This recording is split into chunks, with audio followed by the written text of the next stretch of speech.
Good evening and welcome to Wisdom Walk Talk here on Black Hole Radio and my YouTube channel, Wisdom Walk to Self-Mastery.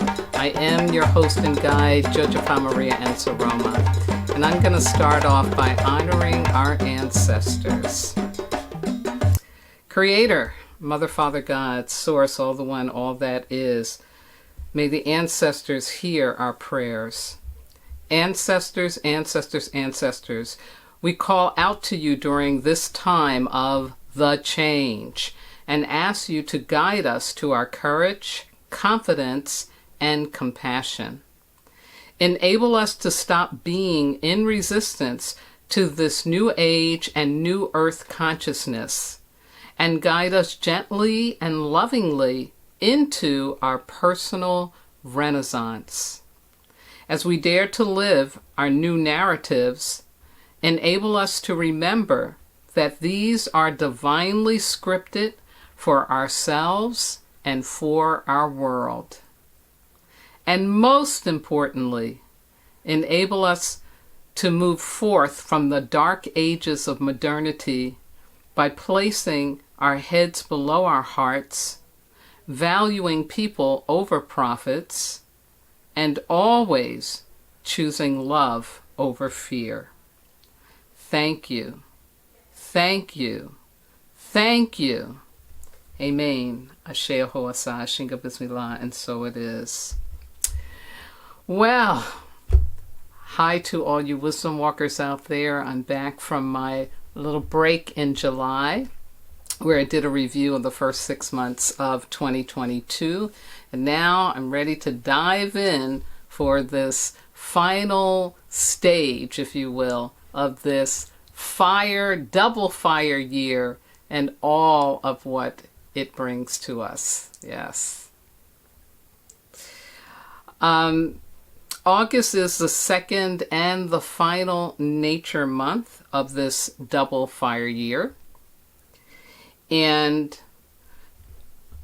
I'll be talking tonight and in my next broadcast as well about the change. Yes, all capital letters, which is what I'm calling the cumulative impact of the persistent global pandemic, the worsening climate changes, nonstop violence from war and mass shootings, and other traumatic and radically life-altering conditions happening on a daily basis.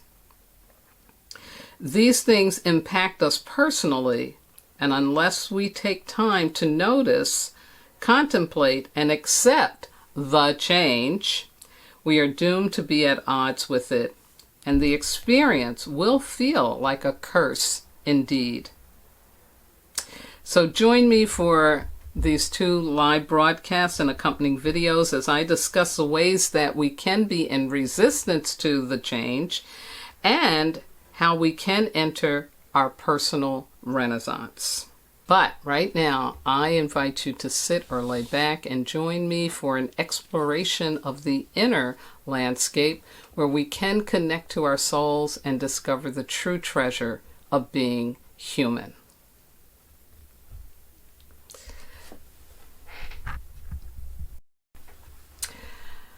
Okay, let me dive now into our talk for tonight. Here's the overview for what I'm going to be talking about. I am going to be talking about the change. What, when, how, and why. Then I'm going to talk about 5 ways resistance to the change can show up.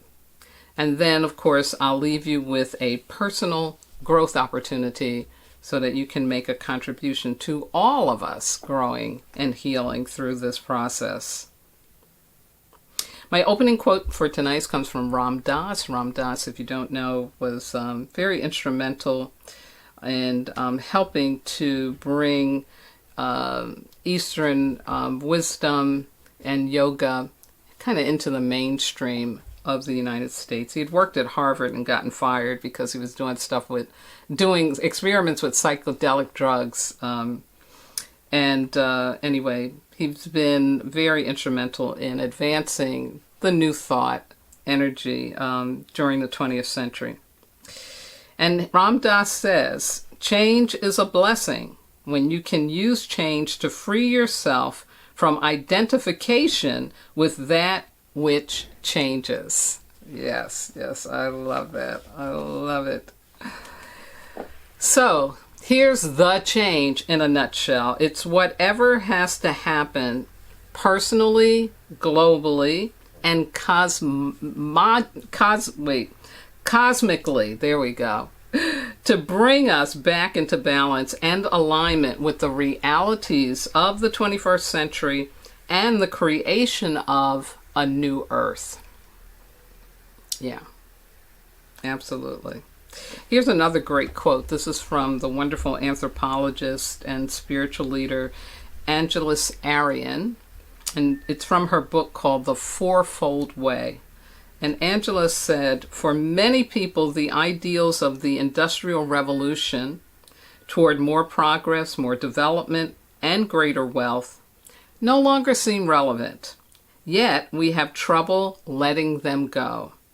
But if we are to survive in the 21st century, we must reconsider our priorities. Yeah. And that seems to be what the universe is bringing us. It's bringing us these changes to really help us, get in balance and realign with the truth of human evolution. We can't go back, folks. It's impossible. But there's a lot of trying to go back that is going on. And, it is kind of something that is part of the human experience. It's really hard for us to deal with change. It's hard to let go of what we think we know, what has been the usual way of doing things, of being things, of thinking things. But, the universe doesn't care about that. It's turned up the pilot underneath our boiling pot for change and evolution. And of course, I'm talking about like COVID showing up and still being here. We're still dealing with that. And that really has brought incredible change to our lives. I don't know of any one person on this planet that has not been impacted by COVID, either directly, personally, or through somebody they know, through the loss of a family member, a friend, an idol.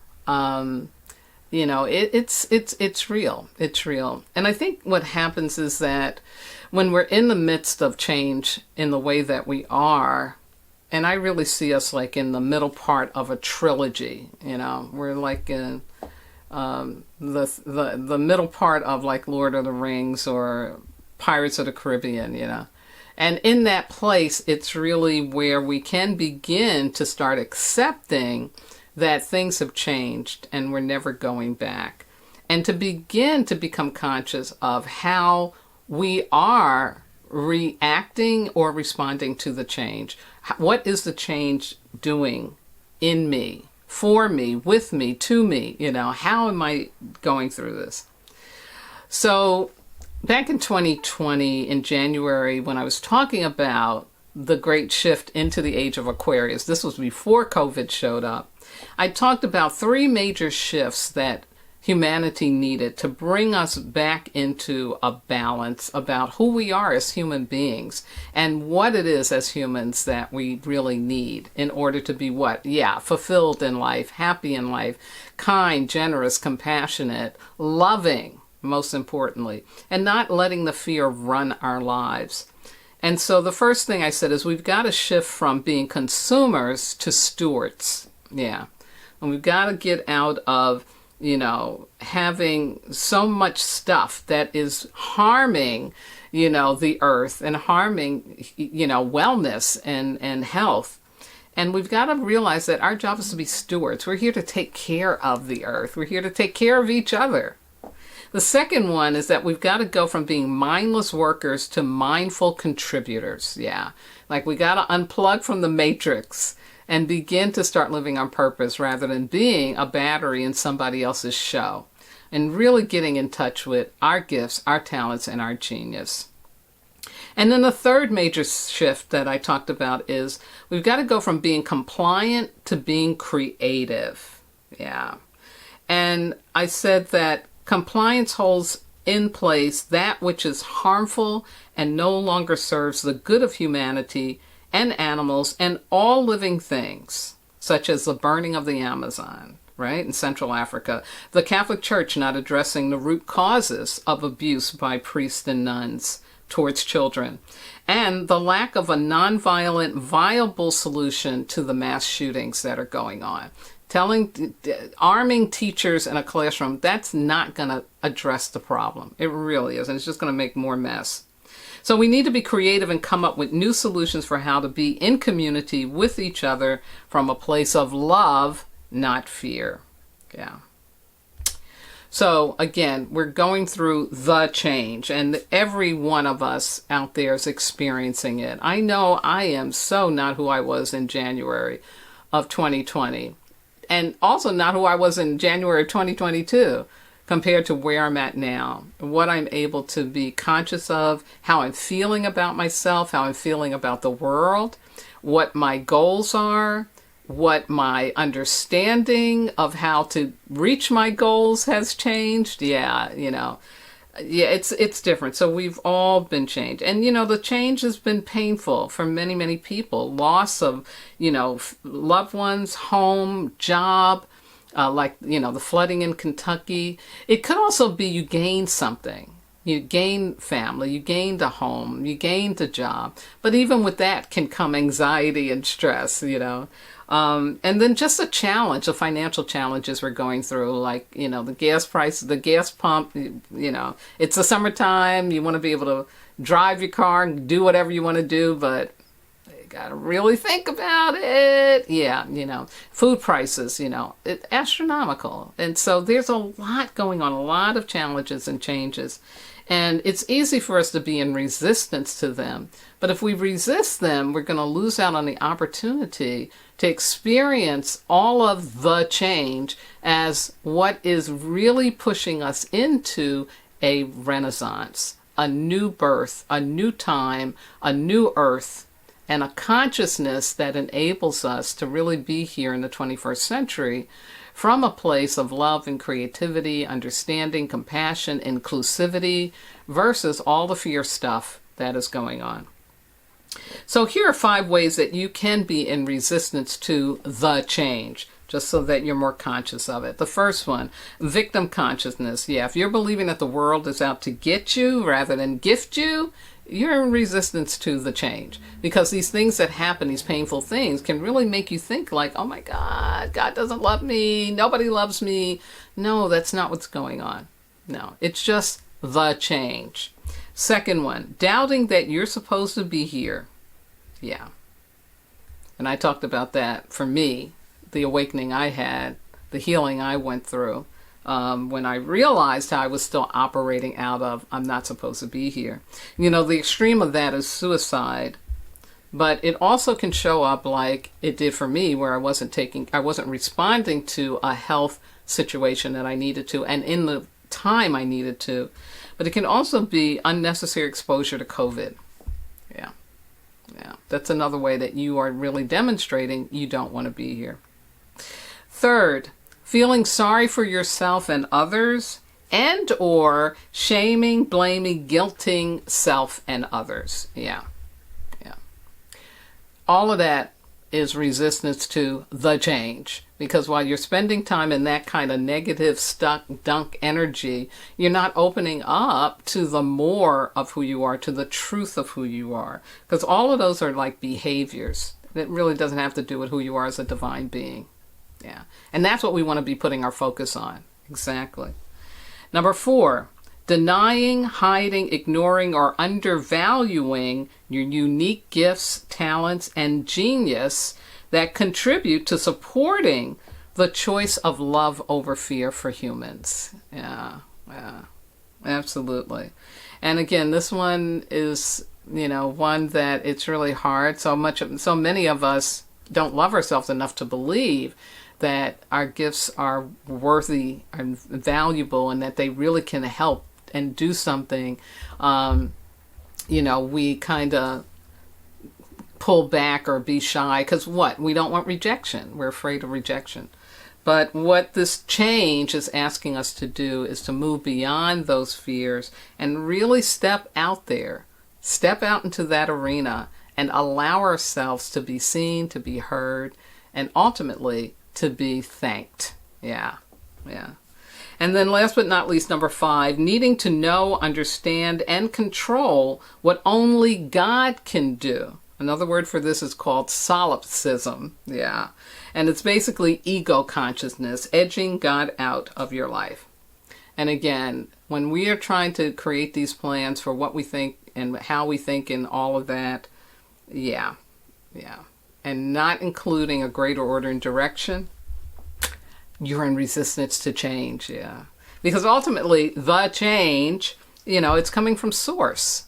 It's coming from source. It's not a human thing. There's no human that could create this level of radical transformational shifting, okay? So it's coming from a greater source, and it's our job to really, really want to believe that and learn how to be aligned with it rather than in resistance. So here's a contemplative exercise for you, your personal contribution to collective healing for shifting out of resistance. Number 1, I want you to identify one way you are in resistance to the change based on the 5 that I just went through. And there may be others, so if you come across another one, focus on that. And then what you're going to do is set an intention to learn how to heal and grow out of that behavior. Yes. And again, you're just setting an intention. You're not developing a plan. You're not figuring it out. You just want to set the intention, because what you want to be able to do is just really get into the energetic of, yes, I am committing to growing and healing out of being in resistance to the change. And then what I suggest you do is commit to a 40-day daily practice of asking and thanking your God, your ancestors, spirit guides, loving entities to bring you everything and everyone you need to heal and grow. Yeah, absolutely. So take that on, do that. Please let me know in the comments to the video or on my website how it's going for you. I'll check back in next week too. My Sara saying for tonight is, life always supports us in where we prefer to be. Life always supports us in whatever changes we prefer to make. Ashe. And thank you, Miss Sara, for that wisdom. So I am going to close out the show for tonight, as I always do, by thanking my wonderful engineer, Miss Yvette Parker, and the entire Black Hole Be Well family for their continued support to give me platform to share my wisdom and insights with you. I also want to shout out to all my regular listeners and all those who have wisdom walk with me, and you know who you are. To my family on both coasts and in the middle of the country, my spiritual kin, my transformational leadership colleagues, my medicine brothers and sisters around the world, and those of you who may be listening in or watching for the first time. Thank you. Big thank you. I couldn't do this without your willingness to listen, to watch, to learn, and to contribute. And last but not least, I want to thank my God, my ancestors, my spirit guides, loving entities, everything that walks with me, keeps my head to the sky, my feet to the ground, and my heart open to do this important work with and for all of you. So please have a healthy and safe water first, and then nature week, becoming peaceful and surrendering your attachment to your plan. Now continue to wear those masks and strengthen your immune system. Practice safe relating. Keep washing those hands using that alcohol. Avoid perceived safety and practice science safety. And most importantly, please, please, please remember that you are not disposable. In fact, you are divine. Good night now.